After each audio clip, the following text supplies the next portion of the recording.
This video is going to be a little bit different than the rest. Instead of speaking about a specific philosophical issue, I would like to make this video as a sort of warning to all those who are immersed in the world of philosophy or even in the sciences and other fields that require a lot of abstract thinking. It's very easy to look at the world from the third person's perspective and to try to understand it in objective terms, and to analyze problems in a way that removes your sense of first-person experience. In fact, if you are speaking logically about something, you need a structure that is uniform in your thinking, regardless of feeling or sensation. This sort of way of viewing things and this way of experiencing life is extremely useful when you're trying to solve some important problem or when you're trying to engineer something. This is why, of course, thinking philosophically and having the ability to use abstract imagination and thinking is very important. The problem, however, is, as I see it, that a lot of people, myself included, go into philosophy thinking that, you're going to find every answer that you want by using that part of your brain that thinks logically and rationally all the time. Of course, the problem with that approach is that it fundamentally misunderstands your nature as a human being. Human beings are not apersonal computers who can simply evaluate each situation from a third-person perspective and then find fulfillment through proper action, say. This, especially when it comes to ethics and when it comes to values and when it comes to assigning duties. The idea that you're going to simply think about things completely abstractly and then put them together in order and then execute them in a rational way and then find enjoyment through that. That idea is a fantasy. It is simply not attainable. Because you see, when you try to take this abstract nature, this abstract thinking, this rational capacity, and you try to apply it to sensory things like simple enjoyment, like loving other people, etc. When you do that, you inevitably reduce the value, the inherent value that you feel, the inherent attachment that you have to those things. I noticed recently that I had some problems with, a close person of mine because I was constantly in this third-person perspective. I was constantly thinking about what I was doing. I was constantly self-conscious of my actions and how they are, whether either in accordance or out of accordance with what I plan, say. But what I noticed is that the issue wasn't that I wasn't fulfilling my duties or I wasn't doing what was supposed to be, the rational thing to do. The problem was that the joy and the connection with other people and the connection with living itself inherently comes from turning that part of the brain a little bit off. You simply cannot enjoy life if you are constantly thinking critically, if you are constantly in the third person trying to evaluate the things that you do and how you do them.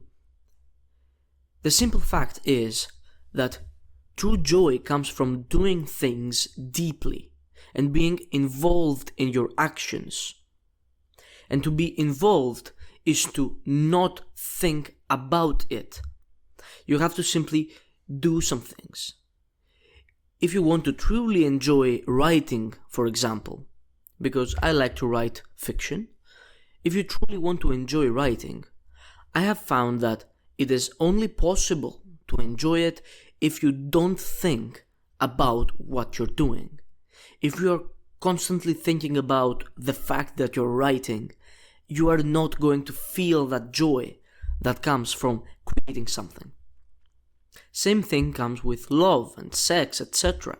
You are simply not going to fully enjoy those things if your brain isn't turned off, if your brain is still in this, sort of anxious apprehension of, I have to understand everything and I have to comprehend everything, and everything needs to fit into this rational box. This just isn't how things work. Which leads me to another realization.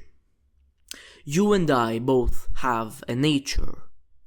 Whether our nature is common, whether humans have a uniform nature, is a hotly debated topic. But it is at least apparent to us that we have some sort of essence, that we are made of something, and that we have a specific way of being ourselves. And thus, it occurs to me that, combining the previous point that I made, you have to not only live fully without really always using that rational and abstract capacity, but that you sometimes need to simply be who you are. You need to find your identity and express your identity without second guessing and thinking. For example, some people are naturally very attracted by, creativity. Other people are very attracted by doing things manually with their hands, etc. And I would argue that in order for each of those people to find joy, they have to immerse themselves into their nature. Their actions need to be a follow-up of authentic living and natural living, not simply a follow-up of, rational rule 1 and rule 2 and rule 3 and realization this and realization that. Of course you want to grow and you want to think critically and you want to learn things, but this approach of creating a constitution of beliefs and thinking that you can only be a proper, your proper self if you're following that constitution, it's simply not how humans work.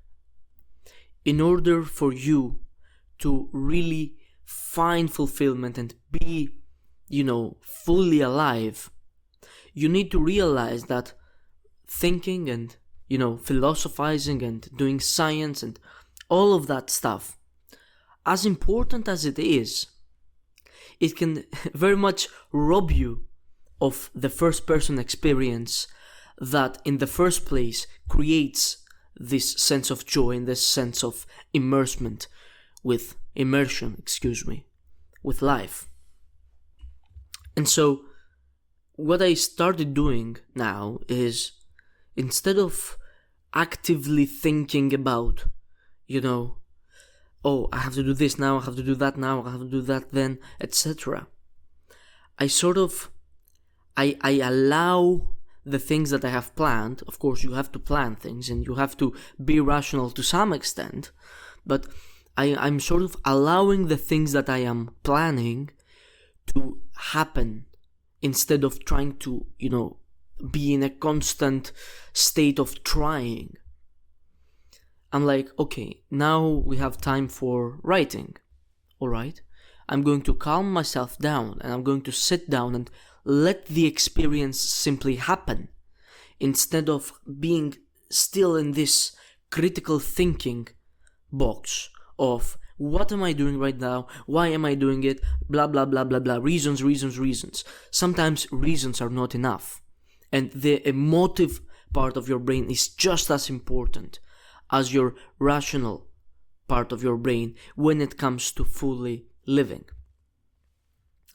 So, in very broad terms, don't let rationality and philosophizing and, logic dictate the sort of experiences and limit the sort of experiences that you can have. I know it sounds a little bit, iffy, but sometimes you just have to live. You don't need to constantly think in order to truly live. So, that's all. Thank you.